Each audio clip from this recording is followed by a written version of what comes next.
Friends, स्वागत है आपका एक बार फिर से अपने यूट्यूब चैनल गुरुकुल में। आज गुरुकुल में हम बात करने वाले हैं इंग्लिश के इम्पॉर्टेंट सिनोनिम्स के बारे में। किसके बारे में? इंग्लिश के इम्पॉर्टेंट सिनोनिम्स, या आप कह सकते हैं जो प्रीवियस ईयर पेपर में सिनोनिम्स आए हैं उस सिनोनिम्स के बारे में हम बात करने वाले हैं। तो चलिए हम देखते हैं कौन कौन से इंपॉर्टेंट सिनोनिम्स ये previous year plus important question है, वो भी कैसे, जो सातों सेट आते हैं आपके यूपी बोर्ड में। ठीक है, उन सातों सेट में से वो प्रीवियस ईयर निकाले जाते हैं जितने क्वेश्चन हैं, प्लस उसमें अपने हिसाब से जो बोर्ड के हिसाब से इस बार इम्पॉर्टेंट है उसको भी क्या किए जाते हैं, ऐड किए जाते हैं। ठीक है, तो इस चीज़ को समझते चलना है। चलिए अब देखिए, पहला हमारा क्या है, ब्रेव। ब्रेव मतलब होता है, देखिए यहाँ पे लिखा गया बहादुर। अब बहादुर का सिनोनिम्स क्या होगा, फियरलेस। फियरलेस मतलब जो डरपोक ना हो, तो जो डरपोक नहीं है वो क्या है, बहादुर ही तो है, तो इसका क्या हो जाएगा, बहादुर। करप्ट, करप्ट मतलब भ्रष्ट जो है। अब देखिए, हॉनेस्ट मतलब होता है ईमानदार, तो जो ईमानदार, डिसऑनेस्ट मतलब जो ईमानदार नहीं है, तो भ्रष्ट कौन होगा, जो ईमानदार नहीं है। अब फैटल मतलब घातक। अब घातक है तो डेंजरस मतलब भी क्या होता है, खतरनाक, घातक, तो इसका क्या हो जाएगा, डेंजरस। अब देखिए, ईगर, उत्सुक। एनॉक्सियस मतलब भी क्या होता है, उत्सुक होता है ना, एनॉक्सियस मतलब जो उत्सुक है, तो एनॉक्सियस मतलब भी उत्सुक, तो ईगर का एनॉक्सियस। चलिए नेक्स्ट आते हैं हम लोग। अब देखिए, स्पाइट, SPITE, स्पाइट का मतलब होता है बावजूद।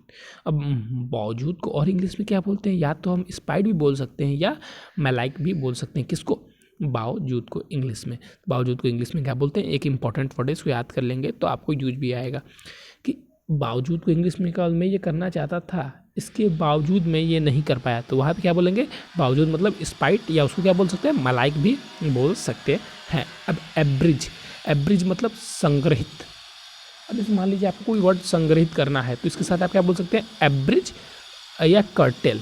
एब्रिज का क्या होता है, सिनोनिम्स या मतलब पारिभाषिक शब्द क्या होता है, कर्टेल भी क्या होता है, एब्रिज मतलब संग्रहित करना, और कर्टेल मतलब भी संग्रहित करना ही होता है। अब इंसेंसेंट मतलब लगातार। अब लगातार को तो हम लोग सिंपली कंटिन्यूअस बोलते हैं कि ही वर्क कंटिन्यूअस, लेकिन अगर हमसे पूछा जाए कंटिन्यूअस का सिनोनिम्स क्या है, तो हम क्या बोल देंगे, इंसेंट, और अगर इंसेंट का बोला जाए तो हम लोग क्या बोल देंगे, कंटिन्यूअस। चलिए अब देखिए, अनलॉफुल। अनलॉफुल मतलब जो इलीगल है, जो पुलिस मतलब लॉ के खिलाफ है, तो इसे हम लोग क्या बोलते हैं, इसी के तो हम लोग इलीगल भी बोलते हैं। इलीगल मतलब जो इलीगल काम हो रहा है, मतलब नियम के विरुद्ध हो रहा है, तो अनलॉफुल भी तो वही है, नियम के विरुद्ध ही, तो इसका सिनोनिम्स क्या हो जाएगा, इलीगल।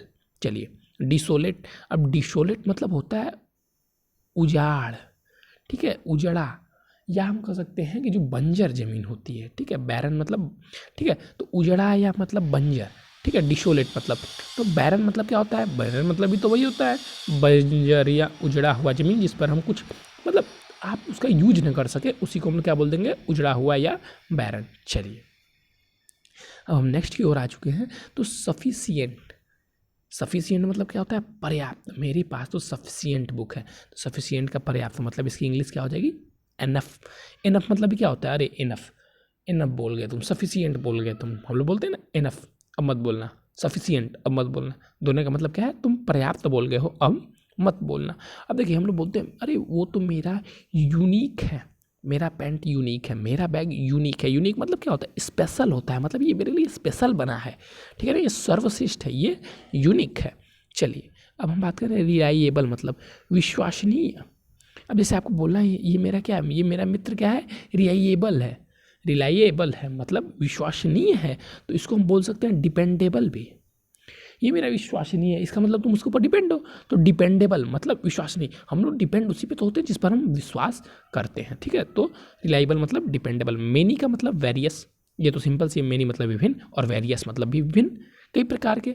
अब देखिए लीगल, अब वहाँ पे इलीगल हम लोग पढ़े थे, और यहाँ पे आ गया लीगल। तो लीगल, ये वहाँ पर हम लोग क्या पढ़े थे, वहाँ पर हम लोग किसका पढ़े थे, अनलॉफुल का, इलीगल, और यहाँ पे लीगल मतलब वैलिड। अब जो प्रमाणित है वही तो लीगल है। अगर मान लीजिए आपका आधार कार्ड प्रमाणित है, आपका जो आधार कार्ड है वो प्रमाणित है, तो ये लीगल है ना। लेकिन अगर ये अप्रमाणित है, आपके पास आधार कार्ड नहीं है, फर्जी अपने कंप्यूटर से उसी डिजाइन का सॉफ्ट पेंट से बनाकर लेके चले गए, तो वो क्या हो जाएगा, वो इलीगल ना हो जाएगा, ठीक है। तो जो वैलिड है वो क्या है, लीगल है। अब सैरो, इसका तो सबको पता है दुख, और दुख को हम लोग और भी क्या बोलते हैं, सैडनेस भी बोलते हैं। चलिए नेक्स्ट पेज पे चलते हैं। बस देखिए आज के आपके 15 जो हमारे सिनोनिम्स थे वो समाप्त हो गए। तो इसको आप नोट्स बनाए और लिखिए, और प्लीज़ चैनल को सब्सक्राइब करें और कमेंट करके बताएं कि आपको कैसा लगा, क्योंकि आप कमेंट करेंगे तो हमें बहुत अच्छा लगता है। Thank you, have a nice day बच्चों।